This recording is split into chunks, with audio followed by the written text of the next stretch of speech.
आमचे सर्वांचे ज्येष्ठ नेते, देशाचे केंद्रीय मंत्री आदरणीय नितीन गडकरीजी, आमच्या माजी सरन्यायाधीश भूषण गवईजी, माजी मुख्यमंत्री सुशीलकुमारजी शिंदे, विधान परिषदचे सभापती, विधानसभेचे अध्यक्ष,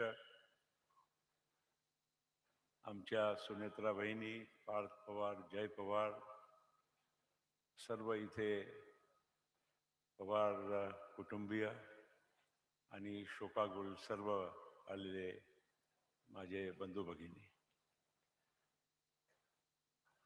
असा दिवस आपल्या आयुष्यामध्ये येईल ज्यामध्ये आपल्याला दादाला श्रद्धांजली व्हावं लागेल अशी कल्पना मी काय तुम्ही कोणी पण केली नसेल.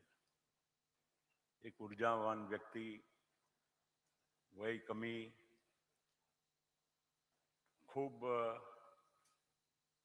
काम करण्याची क्षमता, महाराष्ट्राचा विकास करण्याचा ध्यास, अशा एक व्यक्तिमत्व आपला मधून निघून जाईल अशी कधीही कल्पना केली नव्हती. आणि आपण सर्व इथे आलेले आहात, नक्कीच आपल्या सगळ्यांच्या मनामध्ये वेगवेगळे त्यांच्या आठवणी असेल आणि सगळ्यांच्या मनामध्ये खूप मोठा एक दुःखाचा बोजा सुद्धा आहे. माझा आणि दादाचा संबंध फारच जुना होता.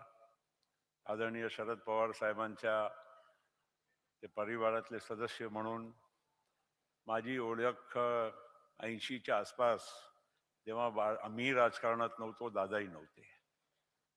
आणि त्याच्यानंतर आमचा राजकीय प्रवासही जवळपास त्याच दरम्यान सुरू झाला. ते पुणे बँकेचे अध्यक्ष झाले, मी गोंदिया नगर परिषदच्या अध्यक्ष झालो. आणि त्याच्यानंतर 91च्या साली आम्ही दोन्ही लोकसभेवर निवडून गेलो. आणि त्यांच्या आणि माझ्या संसदीय जीवनाची ते सुरुवात होती. नंतर ते महाराष्ट्रात आले आणि इथेच त्यांनी आपल्या व्याप वाढवलं. आपल्या सगळ्या लोकांना विदित आहे म्हणून की मी काय जास्त बोलू इच्छित नाही. पण एवढंच म्हणेल की एवढा मोठा एक व्यक्तिमत्व, किती मोठा माणूस होता, ते जिवंत असताना तर आपण पाहिलंच, पण जीवनाच्या नंतरही ज्या पद्धतीनं पूर्ण महाराष्ट्र आणि देशाकडून त्यांच्या विषयी जे विचार व्यक्त करण्यात येत आहे, जे लोकांनी खरोखर, अरे जवळचा माणूस, घरचा माणूस गेल्यावर अश्रू आपले निघत नाही, दादासाठी लाखो लोकांनी अश्रू वाहिले असेल या महाराष्ट्रामध्ये, ही आपल्या सगळ्यांनी वेगवेगळ्या माध्यमातून बघितलेलं आहे. आणि म्हणून अधिक काही बोलण्यासारखं नाही. वेदना आहे, दुःख आहे.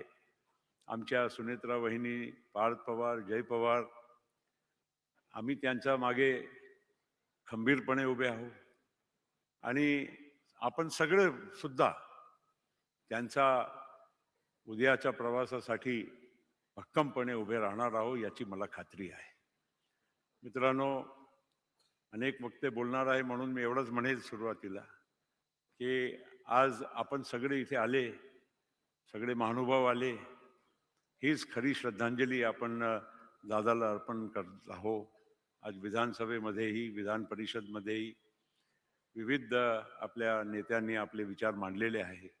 महाराष्ट्राने ऐकलं, देशाने ऐकलं आणि अनेक लोकांनी आपले व्यक्तिगत जे काही त्यांच्या सोबतचे प्रसंग होते त्याचाही उल्लेख केलेला आहे. मित्रांनो, आज देशाच्या पंतप्रधान असो, गृहमंत्री असो, सगळेच जे देशाचे मान्यवर नेते आहे, विविध पक्षातले नेते आहे, त्या सगळ्यांनी आपल्या आपल्या पद्धतीनं त्यांच्याकडून त्यांनी संवेदना व्यक्त केली. वहिनीला त्यांनी शोक संदेश पाठवलं, आम्हालाही सांगितलं की परिवारजनांना तुम्ही सांगा. आणि म्हणून आज एवढा मोठा व्याप असलेला नेता, महाराष्ट्राचा एक ऊर्जावान नेता आपल्यामधून निघून गेलेला आहे.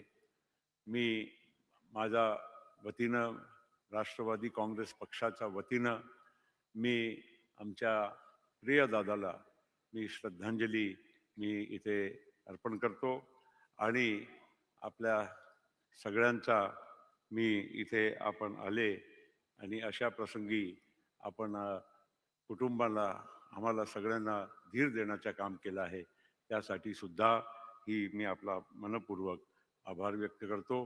खूप खूप दादांना श्रद्धांजली, नमन. यानंतर मी छगनरावजी भुजबळ साहेबांना विनंती करतो, त्यांनी आपल्या भावना व्यक्त कराव्यात. दादांनी केवळ